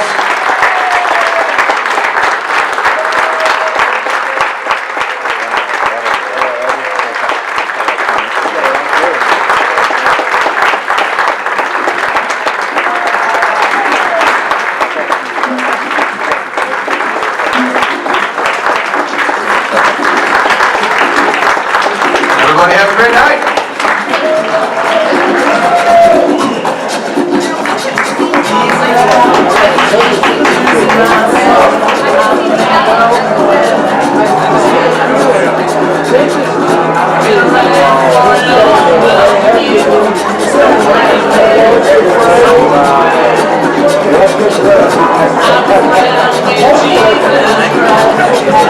That's a good.